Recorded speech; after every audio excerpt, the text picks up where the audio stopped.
Bismillahirrahmanirrahim. Assalamu alaikum dear students. Today my lecture is on Fourier series with arbitrary periods. Previous video में हमने Fourier series को define किया था in particular interval minus pi to pi, जिसका period जो है वो 2 पाई था, यानी इंटरवल की लेंथ। इस वीडियो में हम फोरियर सीरीज़ को डिफ़ाइन करेंगे आर्बिट्रेरी पीरियड्स के साथ, यानी इसमें हम इन जनरल इंटरवल लेंगे माइनस पी बाई टू से लेकर पी बाई टू तक, जिसका पीरियड जो है वो पी होगा, यानी इंटरवल की जो लेंथ होगी वो आपकी पी होगी। Function with arbitrary periods. Let fx be periodic function with period p. We introduce a new variable t which change function fx to gt with period 2 pi. For this purpose we write x over p by 2 which is equal to t over pi, यानी x function यानी x variable जो है, अगर F x का function जो है आप x variable पर डिपेंड कर रहा है तो उसका जो पीरियड है वो p बाई टू ले रहे हैं, यानी उसका जो इंटरवल वैल्यू हम ले रहे हैं वो p by to minus P by two से p बाई टू तक ले रहे हैं। और जब हम उसको gt में कन्वर्ट कर रहे हैं तो वो जो t वेरिएबल है उसका जो पीरियड है वो हमारे पास, हम उसकी क्योंकि वैल्यू माइनस पाई से पाई तक है इसलिए वो t ओवर पाई है। तो वहाँ से हम x over p by two which is equal to t over pi, तो यहाँ से हम x की वैल्यू कैलकुलेट करेंगे p over two pi into t. तो एफ एक्स बराबर होता है हमारे पास, एफ एक्स की वैल्यू पुट कर दिया आपने p over two pi t, यानी ये देखें टोटल फंक्शन टी में आ गया तो इसको हमने जी टी का नाम दे दिया। अब हम क्या करते हैं, जी ऑफ टी प्लस टू पाई, यानी उसका चेक करते हैं कि जी फंक्शन का जो पीरियड है वो टू पाई है या नहीं। तो G of T plus two पाई करेंगे तो जहाँ जहाँ टी है उसमें टी की जगह T plus two pi put कर दें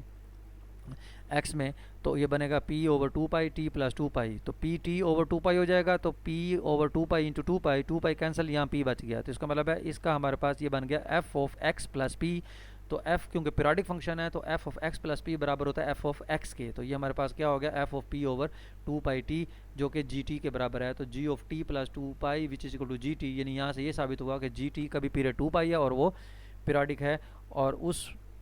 जी टी की जो फोरियर सीरीज बनेगी वो जी टी बराबर हो जाएगा one by two A not plus summation N is equal to one to infinity A N cosine n t plus B N sine n t with coefficients a n बराबर होता है one over pi minus pi to pi g t cosine n t, और B n बराबर होता है one over pi minus pi to pi g t sine n T.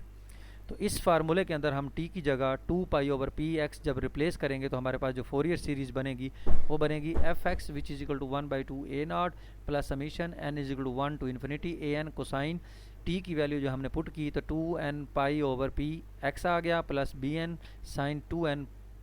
Pi over P X आ गया, यानी फोरियर सीरीज़ का ये general formula बन गया जिसमें हमारे पास ए एन जो है वो बराबर होगा 2 over P minus P by two से P by two F X cosine 2n pi over P X, और जो बी एन बनेगा वो 2 over P minus P by two से P by two F X sine 2n pi over P X, यानी ये general फार्मूले A N और B N के और जनरल फोरियर सीरीज़ का ये फार्मूला बन गया। इस फार्मूले से हम किसी भी इंटरवल पर हम फोरियर सीरीज़ कैलकुलेट कर सकते हैं। Expand into Fourier series the function which is equal to x 0 to 1 interval, यानी 0 less than x less than 1, यानी इसमें देखें तो इस इंटरवल की लेंथ जो आ रही है वो 1 माइनस 0 यानी 1 आ रही है, तो आपका जो p है वो 1 हो जाएगा। तो ऊपर जो जनरल फार्मूला आपका है उसमें p की वैल्यू 1 पुट कर दें तो आपका एफ एक्स जो है वो बराबर हो जाएगा one by two A not plus n is equal to one to infinity A N cosine 2n pi x plus B N sine 2n pi x. अब इसमें आपने ए नॉट ए एन और बी एन कैलकुलेट करने हैं। तो A N का formula जो ऊपर आपके पास है 2 ओवर पी, तो 2 ओवर पी में आपके पास क्योंकि p आपका वन है तो 2 ओवर 1 यानी a n is equal to 2 हो गया, 0 to 1 function cosine 2n pi x D x. तो इसमें फंक्शन की वैल्यू जारी बात है हम पुट करेंगे, तो बी एन आपका है 2 0 to 1 function sine 2n pi x D x. तो इसमें ए नॉट किसके बराबर होगा,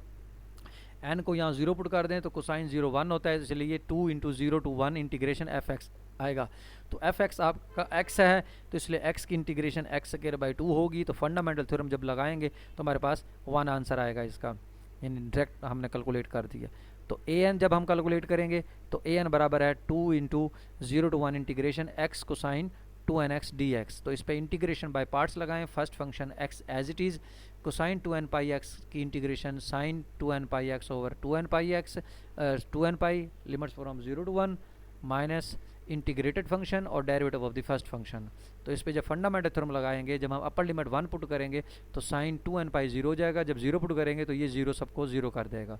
तो साइन 2n पाई एक्स की इंटीग्रेशन जो होगी वो माइनस को sign 2n pi x over 2n पाई होगी। तो 2n पाई वो 2n पाई ये 4n स्क्वायर पाई स्क्वायर होगा। इस पे जब फंडामेंटल थ्योरम लगाएंगे हमारे पास, तो कोसाइन कोसाइन 2n पाई भी 1 होता है, कोसाइन 0 भी 1 होता है, तो 1 माइनस 1 0, तो 0 माइनस 0 an आपका 0 आ गया। सिमिलरली जब हम bn कैलकुलेट करेंगे तो वो बराबर हो जाएगा 2 into 0 to 1 x sine 2n pi x D x. तो इस पर भी आप इंटीग्रेशन बाय पार्ट्स उसी तरीके से कैलकुलेट करें, और इंटीग्रेशन बाय पार्ट्स के बाद इसका जो रिजल्ट है वो -1 ओवर एन पाई आएगा। तो bn की वैल्यू पुट कर दें, an 0 है, और a नॉट की वैल्यू पुट कर दें, आपके पास फोरियर सीरीज जो है वो बराबर हो जाएगी 1/2 minus 1 by pi summation n is equal 1 to infinity sine 2n pi x over n, यानी x फंक्शन की 0 to 1 इंटरवल में आपकी ये फोरियर सीरीज कैलकुलेट हो गई है। इसी तरीके से हम नेक्स्ट जो है वो हम एग्जांपल करते हैं। फंक्शन आपको डिफाइंड है f x is equal to x plus 1 minus 1 to 0, और x माइनस 1 आपको दिया हुआ है 0 to 1। तो जब इसमें देखें अगर हम x की जगह माइनस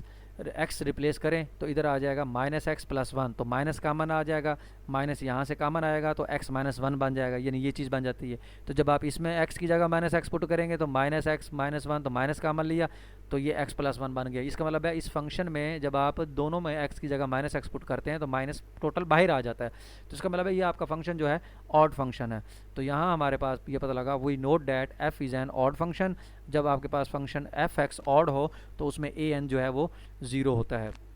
यानी n इज इक्वल टू 0 और 1 2 3 सब के लिए, यानी an भी 0 और a नॉट भी 0 हो जाता है, क्योंकि फंक्शन ऑड हो तो उसकी इंटीग्रेशन माइनस p/2 से p/2 जो है वो 0 हो जाएगी। जस्ट आपने इसमें bn कैलकुलेट करना है, तो bn हमारे पास क्योंकि -1 से 1 अगर इंटरवल है उसमें पीसवाइज फंक्शन है, तो -1 से 0 और 0 से 1, यानी -1 से असल में तो -1 से 1 होता है 2 ओवर p, क्योंकि इस फंक्शन में आपके पास जो p है p आपका 2 बनता है। क्यों? क्योंकि यहाँ -1 से लेकर 1 तक है, तो इसकी जो टोटल लेंथ बनती है तो 1 माइनस माइनस 1 1 प्लस 1 2, यानी इस इंटरवल की लेंथ जो है वो 2 है, और p आपका क्या हो जाएगा 2। तो जब p 2 हो जाएगा तो इधर होता है आपके पास 2 ओवर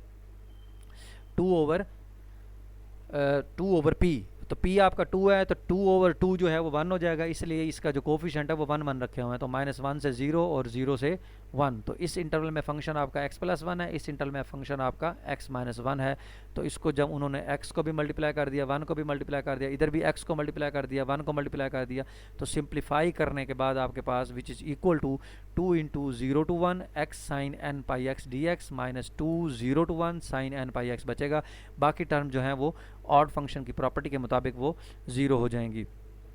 तो इधर हम इंटीग्रेशन बाय पार्ट्स लगा देते हैं। फर्स्ट फंक्शन वैसे ही साइन n पाई एक्स की इंटीग्रेशन को sine n pi x over n pi minus limit from 0 to 1, और फिर integrated function derivative of first function, और यहाँ साइन n पाई एक्स की इंटीग्रेशन को sine n pi x over n pi हो जाएगी लिमिट फ्रॉम 0 to 1। तो यहाँ भी फंडामेंटल थ्योरम लगा दें, यहाँ भी फंडामेंटल थ्योरम लगा दें, और ये कोसाइन n पाई एक्स की इंटीग्रेशन तो 0 हो जाएगी, क्योंकि कोसाइन n x जो है वो साइन n x के बराबर होगा डिवाइड बाय n पाई, और फिर जब फंडामेंटल थ्योरम लगाएंगे तो साइन n पाई भी 0 होता है और साइन 0 भी 0 होता है। तो ये सिंप्लीफाई करने के बाद आपका -2 over n pi value calculate हुई। तो इसमें जब सीरीज़ में पुट करेंगे हम फोरियर सीरीज़ में, तो इसमें a नॉट भी 0 है, an भी 0 है, तो जस्ट आपके पास bn की वैल्यू कैलकुलेट हुई है, तो आपने bn की वैल्यू कैलकुलेट कर देनी है, तो उस फंक्शन का ये फोरियर सीरीज़ कैलकुलेट हो जाना है। तो इसमें मेन आपने बात ये याद रखनी है कि जनरल फार्मूला याद रखने के बाद उसमें आपने जो आपको इंटरवल दिया होगा तो उस इंटरवल की टोटल लेंथ देख लेनी है, जो उस इंटरवल की टोटल लेंथ होगी वो आपका p होगा।